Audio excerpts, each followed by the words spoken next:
Hello, folks, and welcome to this mid-morning taste challenge. All right, so I have two 40% alcohol Canadian blended whiskeys.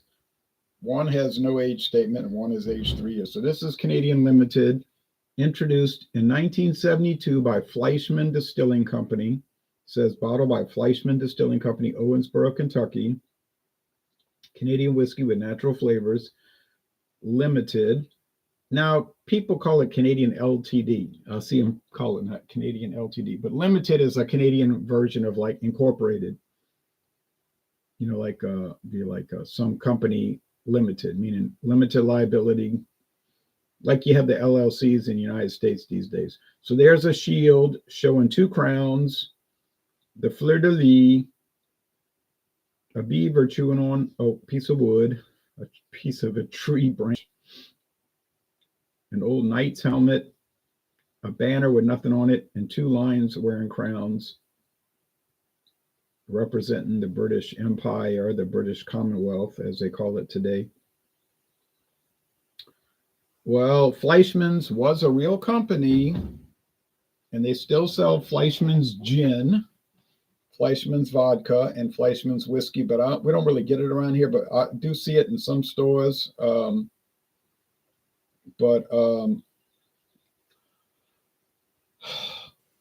There's Fleischmann's yeast, which was related to Fleischmann's, but the yeast, they broke off from Fleischmann's and made a separate yeast company years ago. All right, but Fleischmann's is a real company. Well, it was, but it got bought out, and it's owned by the Sazerac company today. And their Owensboro distillery, that's owned by Sazerac. So Fleischmann's, you could still get, like I say, you might find Fleischmann's eggnog for the holidays, Thanksgiving and Christmas. You might find Fleischmann's blended whiskey, Fleischmann's gin, Fleischmann's vodka, Canadian Limited from Fleischmann, but it's all Sazerac, okay? And it, like it says, Canadian whiskey with natural flavors.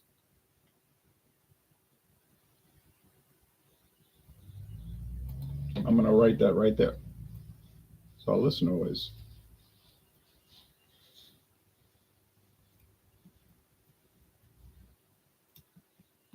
Canadian whiskey with natural, how do they spell it? In the Kentucky way.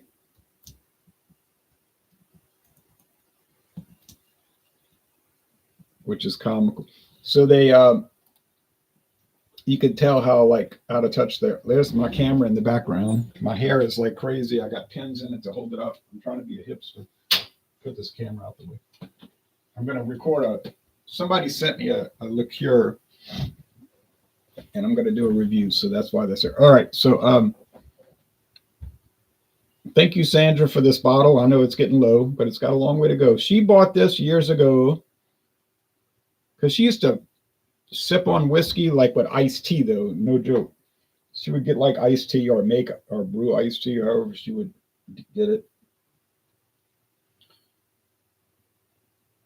And then she would pour the iced tea in a sippy cup, you know, really cold iced tea in a sippy cup with whiskey, just like walk around sipping on it like at a family get together or whatever. So, I mean, I guess a lot of people do that. It's probably not unusual.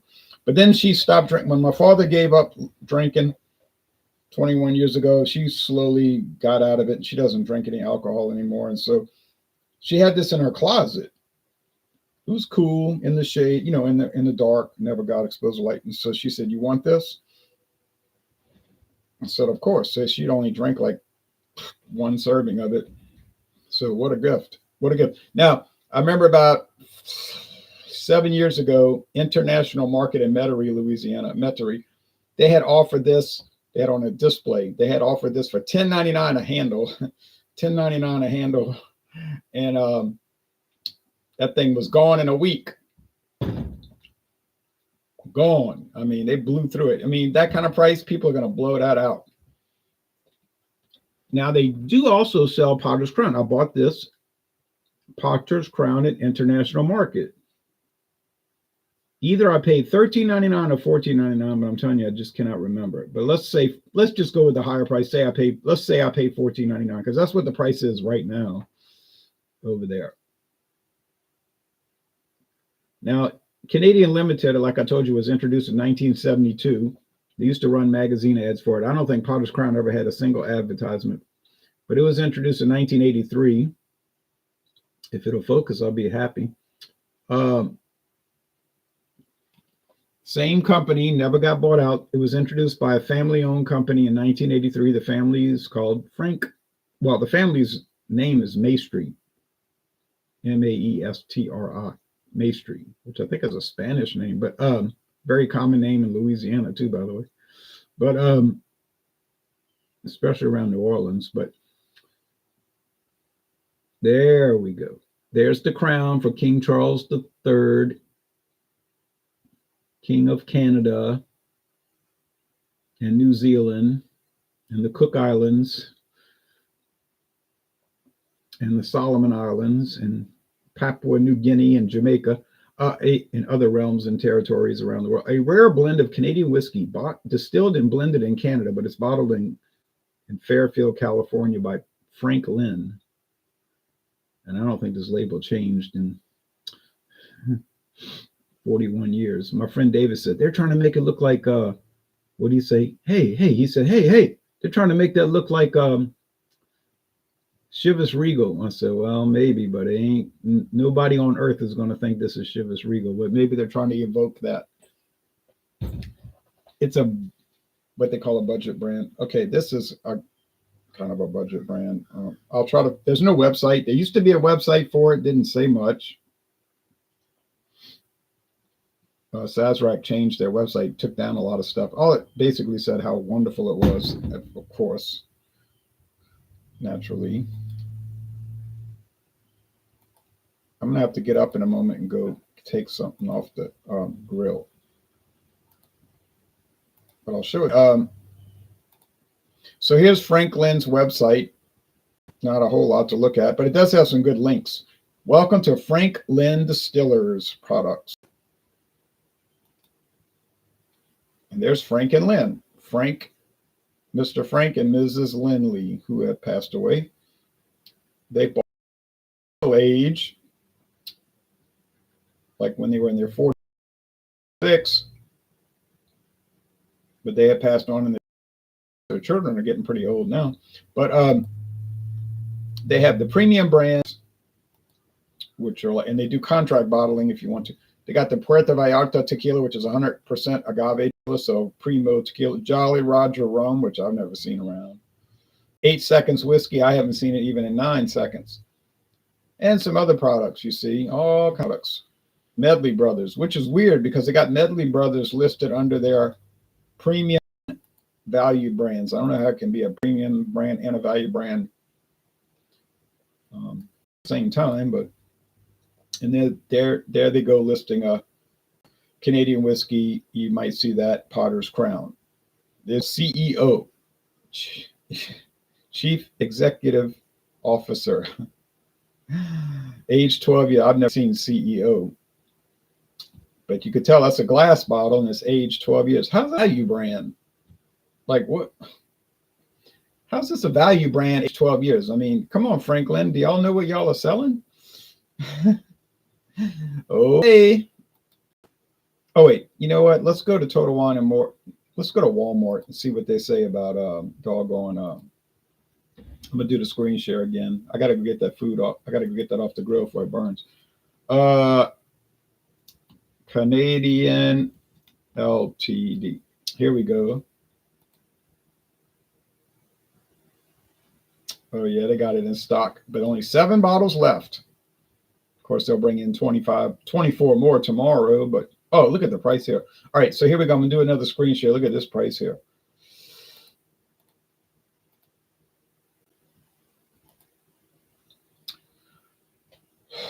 You can get it as soon as today. Only 7 bottles, as well as I do. Those 7 bottles are not going to sell out before the end of today. $15.98 for this huge bottle. $1 No, 9 cents more than I paid for Potter's Crown, 99 cents. And look what they say, a versatile whiskey. Now, you know, Walmart did not come up with all of this talk. There's some other photos of it. This is from, you know who, the parent company.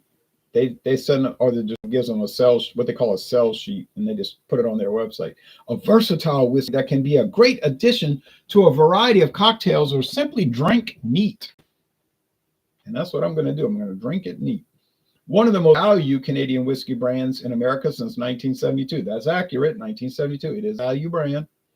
Canadian Limited is overseen by Sazerac's world master blender, Drew Mayfield.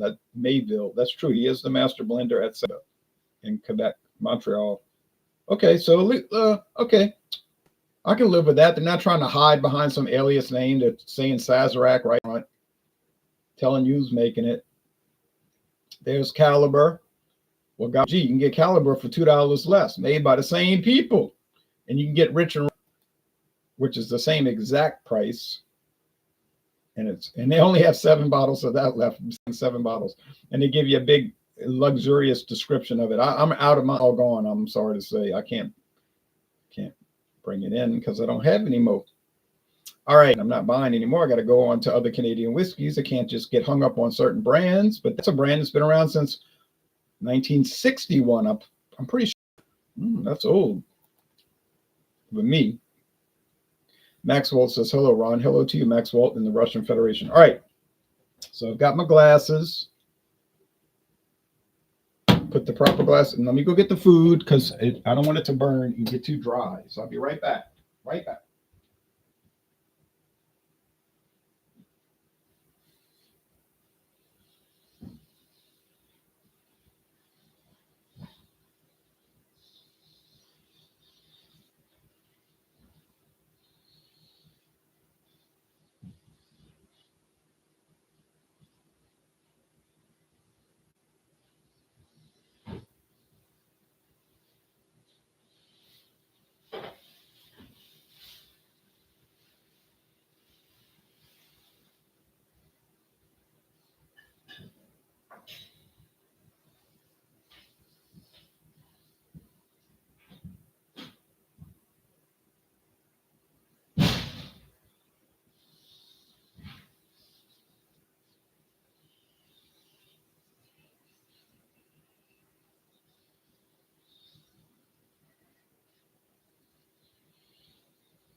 Oh, golly, my cover blew off.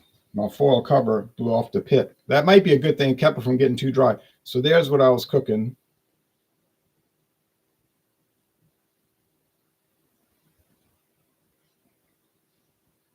I was grilling it over hickory. Oh.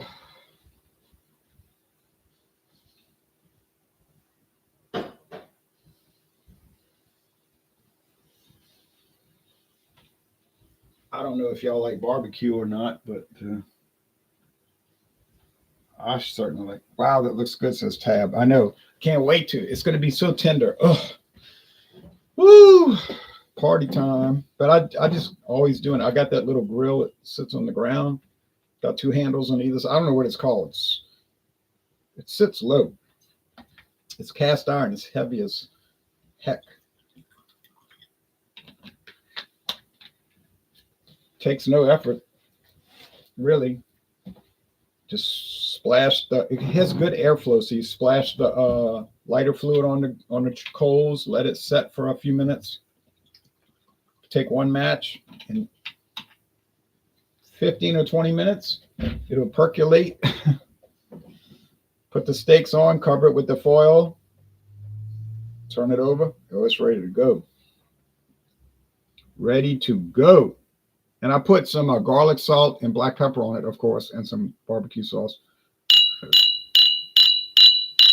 I see that the United States Postal Service just passed, so go out there and see what they got. in a few minutes. All right.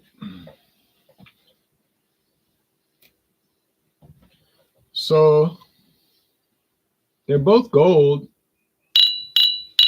Oh, I already did that. I just canceled out my chimes. Oh, well. I don't care about that. I just stole that from James P. Madonna anyway.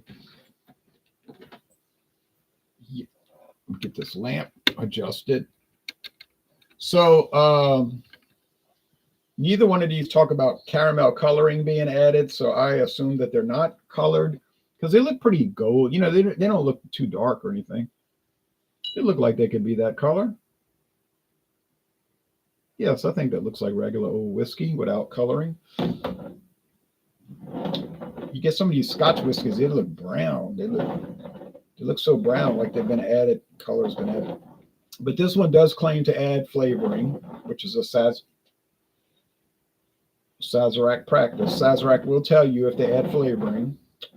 Potter's Crown mentions neither flavoring nor coloring. Doesn't mean a whole lot because actually they don't have to say that on the bottle. They can just very quietly add coloring and flavoring and never tell you about it. Sazerac, for whatever reason, doesn't feel comfortable without telling people, so they tell people. All right, I'm cool with that. All right, so here we go. We're looking at a 99-cent difference. 99 cents. Is it going to be a 99 cents difference in flavor? I seriously doubt that. I think it's going to be very close. So I'm expecting a very close matchup. Smells like good morning, Jay, and I hope you have a blessed day. Thank you, Jason. Same to you. Smells like your standard whiskey flavor. Aroma. Meaning sweet grain, little wood, no char. You know, Canadian whiskey usually not aged in new charred oak. But there's no rule against that. They could take every Canadian whiskey starting tomorrow and age them in new charred oak barrels, which would make them a bourbon, but they can't call it bourbon because it's made in Canada. All right.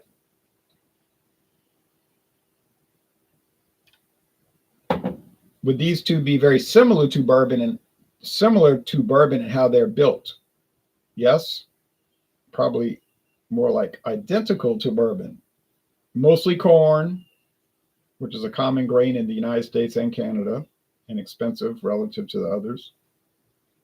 They'll put some rye whiskey in there and a touch of wheat or malted barley whiskey, or both. Bourbon does the same thing. The only big difference is that Canadian whiskey is made in Canada, so therefore they can't call it bourbon. Secondly, Canadian whiskey tends to, or traditionally, ages their whiskey in used barrels that are what they call seasoned. That's been aging whiskey for years, maybe 40, 50 years. That's still not a law. They can take Canadian whiskey and age it in brand new charred oak barrels. Brand new barrels, just charred. Not a problem. Still can't call it bourbon because it's not made in the United States. So that's the only differences. But otherwise, they're very similar. So if you taste Canadian whiskey and you say to yourself, oh, golly, that tastes a whole lot like bourbon, you shouldn't feel bad about it because it's kind of like the same thing. All right, but except for those fairly important differences. Wesley Estheimer says, what's up? What's up? Having me a Bud Light Platinum. Hello, Wesley. It's been a while since I had that. All right, taste time.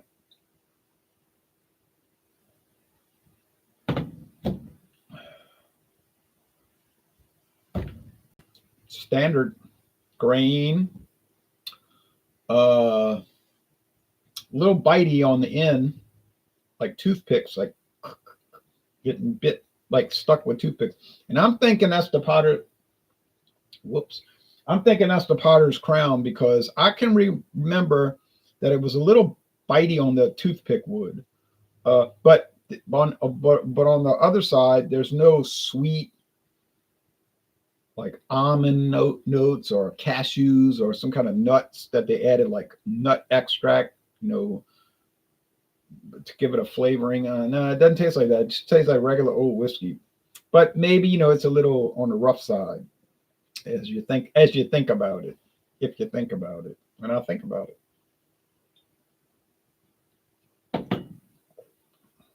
But not nasty or harsh or anything like that.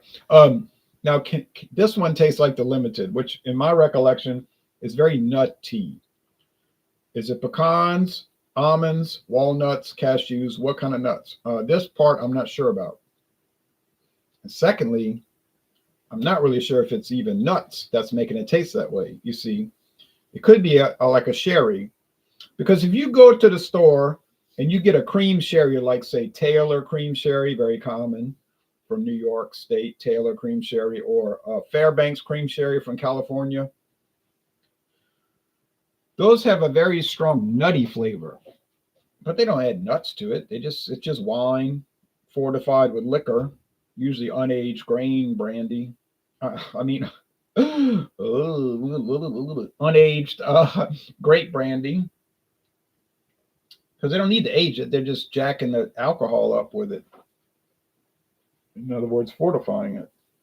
And then they'll take that and age it for maybe a year in oak or however long they want.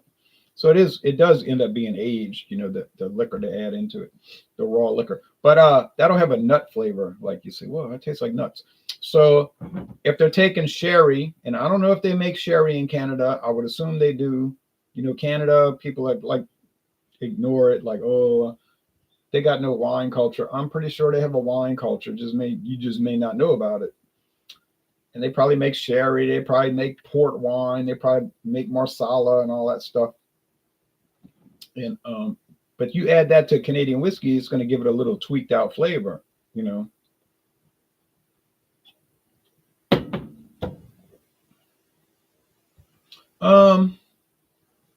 Yeah.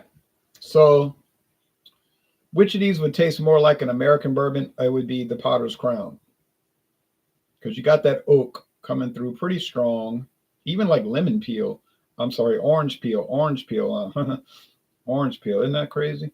And sweet, but not too sweet. Sweet corn, but not too sweet, and a little rye spice, and maybe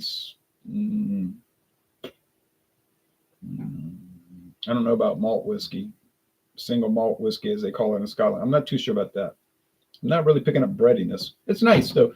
It's a product that you might totally ignore. You go to a liquor store, you just totally ignore it. But my experience now is that you should not ignore it. Don't ignore it. I mean, what are you taking? You're paying $14.99 for this huge bottle? There's no risk. Now, you might say, oh, I don't like it. I'm giving it to somebody. Well, they'll like it, maybe.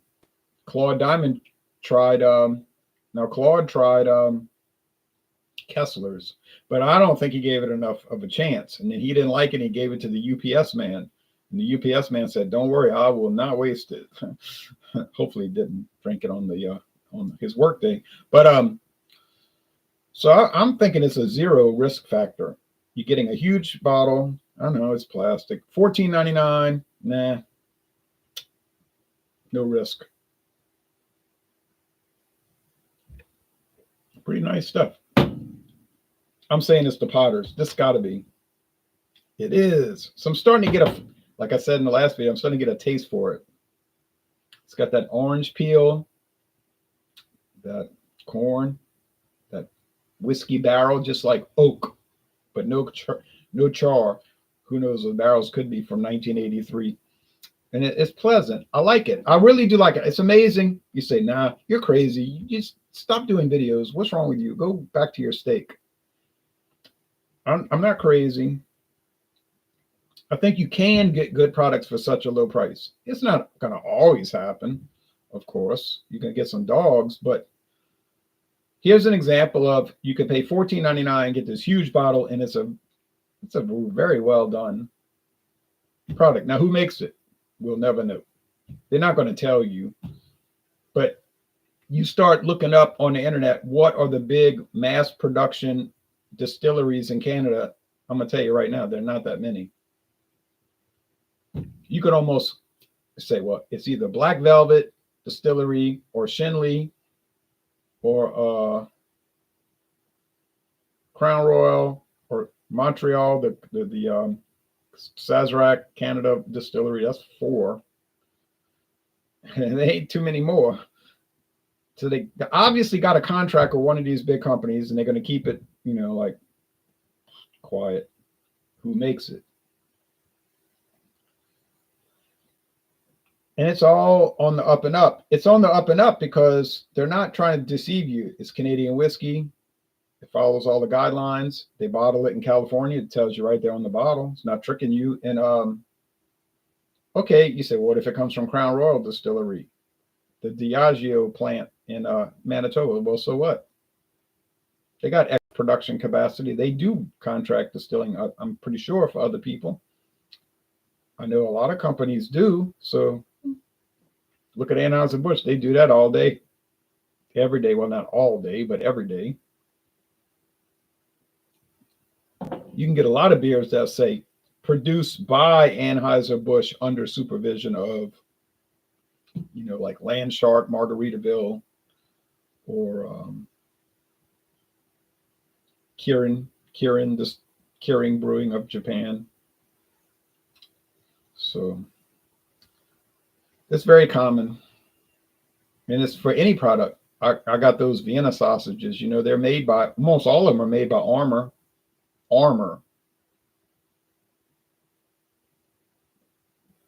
Now, most people are going to go to the store. They're going to buy Armour. I'm buying Armour. I buy real Vienna sausage. I want real quality. That's kind of funny just to say that. But you say, what about great value? It's way cheaper. I would never buy that trash. And it's like, okay, but it's made by the same people. But it's a joke. It's a joke, but it's the joke's on the person saying that. Never had an orange note in whiskey before. I don't think I ever have either. Orange peel. Quite intriguing. Any video tonight? Nah. You mean live tonight? I don't think so. I remember, but who knows? I might get things done and change my mind, Wesley. I remember watching your review on Landshark. I liked it, but it was a bit of a knockoff of a Corona, if you ask me. Well, that's exactly what it was. That's what it is. Jimmy Buffett, who owned, unfortunately, he passed away. I guess his family owns it now. He had children, but he had this idea in 2006 to make a Corona, or I'm sorry, an island style beer. Okay. Well, Jimmy Buffett didn't own a distillery, and he didn't own a brewery because he has liquors in him. He didn't own a brewery, so he contracted with the biggest brewery in the United States, brewing company, Anheuser-Busch. And they've always made Landshark for him or his family now. And, it's obvious they were trying to play off a Corona with the gold, yellow, and blue label and all of that. But hey, why not? People buy it. That's the thing. They could have just discontinued if it was a bomb, but it was popular, and it's still popular.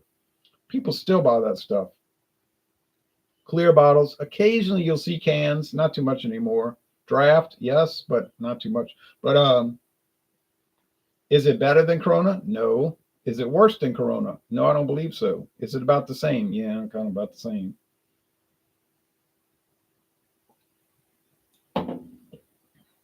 Maybe a little cheaper in price, but probably not. Okay, so what do I prefer here? Actually, I think I prefer the Canadian Limited, not because it's like really awesome. It just has a little sweeter, more nutty flavor. And now I know what you're going to say. Oh, that's the flavoring. You're falling for it. They're tricking you. They're adding flavoring, and you're enjoying that. Well, that's true. They're adding flavoring, and I am enjoying that. I like flavors. Good job. Might have always been flavored since it hit the market in 1972, honestly, but I like it. Wouldn't brag about it. Wouldn't bring it as a wedding gift. I wouldn't track it down. Not that I would need to, since it's everywhere here. But would I recommend it? Yes. If you want to go low on the price scale, you want to try something interesting and decent, sure, I'd recommend it. Why not? This one, yes, I would too. But remember, it's going to be a little more stark. less flavoring or no flavoring, a little more wood oriented, a little choppy, a little rough, maybe around the edges, but actually a pretty nice product. All right, let's look at the comments. If you do a blind taste test with Corona and Land Shark, it's hard to tell them apart, at least for me. Yeah, I think I might have done that in the past, but I would be open to doing it. Probably wouldn't accomplish much because I think everybody pretty much knows everybody, they're more or less the same type of thing. Same type of thing. But I'm looking at a can of I keep looking over here. I'm looking at a can of Land Shark, the 16-ounce can. But they're enjoyable to me. I like Land Shark. I never said anything bad about Land Shark. I never said anything bad about Corona Extra. I always did like Corona Extra, even before I knew I wasn't supposed to like it. Now, later when I got into craft beer and trying craft beers, which wasn't much later because I always did drink them, people were telling me, well, you're not supposed to like that. That's a terrible beer. I said, terrible? Well, I kind of like it, but I must be dull witted or still, not too bright because imagine millions of people every day buy Corona Extra and it's terrible. They go home and they drink it and they say, "Oh, this stuff is horrible." It's weird. I don't know. The beer world is really weird. All right, well, y'all take care now. Bye bye. You did it with a can. Well, that shouldn't matter as long as you keep the bottles out of the light. Now, if they get light struck and they're skunk, well, obviously that changes everything. But y'all take care now. Bye bye.